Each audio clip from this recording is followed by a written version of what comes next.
10 Warren Buffett quotes to inspire investment goals. Why do so many of us turn to Warren Buffett quotes for investment motivation? Buffett, a business genius, made his first stock purchase at the age of 11 years old. When he was still a teenager, he utilized his savings to purchase and install pinball machines in nearby establishments. He was turned down by Harvard, a mistake admissions staffs now undoubtedly regret. But he went on to become one of the most well-known and successful value investors in the world. He currently serves as the CEO of Berkshire Hathaway, a former textile business that in August 2020 becomes the most expensive stock in the world, with a share price of $316,700. As a result of how highly investors regard his counsel, Buffett has come to be known as the Oracle of Omaha, a reference to his native Nebraska. Indeed, in the modern internet wealth management sector, Warren Buffett quotes is among the most Googled phrases due to his astute market insights. Warren Buffett has established himself as the financial industry's highest priest and philosopher. He is funny, sharp, and wise at the same time. Here is a collection of some of our favorite Warren Buffett quotations to help you achieve your long-term financial goals. Perhaps because they are amusing, concise, and simple to understand, Warren Buffett quotations are so searched. Rule number 1 is never lose money. This quotation, also known as Warren Buffett's Golden Rule, lays the groundwork for his approach to investing. In short, Buffett is advising that when choosing where to put your money in the market, capital preservation should be your top priority. In other words, maintain your senses. The assertion, however, is false in terms of Buffett's real track record of investment. Buffett has a long history of making unsuccessful bets. Ironically, he lists one of his biggest regrets as having invested in Berkshire Hathaway, which was previously a New England textile concern. This is owing to the fact that he began buying up shares in the company quite irrationally as a result of a dispute with its previous leadership. Number 2. Someone's sitting in the shade today because someone planted a tree a long time ago. A fundamental of Buffett's philosophy for long-term investing is this quotation. He is stating that you need to consider the overall course of events in both life and investing. Overall, this is the best day to begin considering that course of action. Like a tree, wise investments need time to mature. Be patient, start early, and allow your money to grow. Number 3. If you aren't willing to own a stock for 10 years, don't even think about owning it for 10 minutes. This quotation, which we adore, provides possibly the clearest insight to Warren Buffett's strategy for approaching the active versus passive investment issue. Buffett advises that if we want to see genuine returns, we need to choose our assets carefully and prepare to stick onto them for the long term, in line with legendary passive investors like Jack Bogle, the founder of Vanguard Group.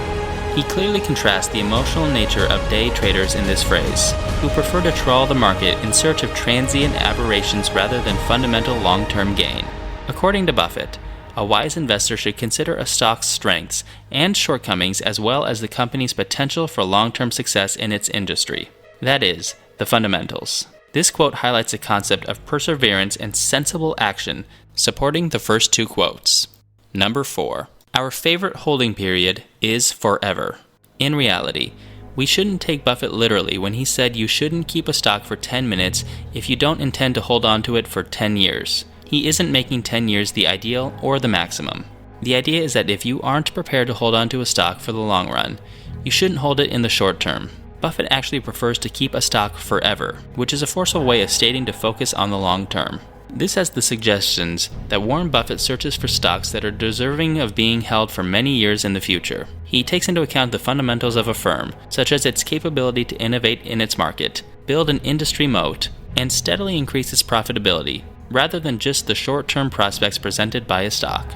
Instead of obsessing over an ETF's short-term fluctuations, you should concentrate on its long-term prospects and fundamentals, such as whether it has adequate diversification, a lower expense ratio, a 5 or 1-star rating from Morningstar, the reliability of the ETF provider, the level of liquidity, how closely it tracks its underlying index, etc.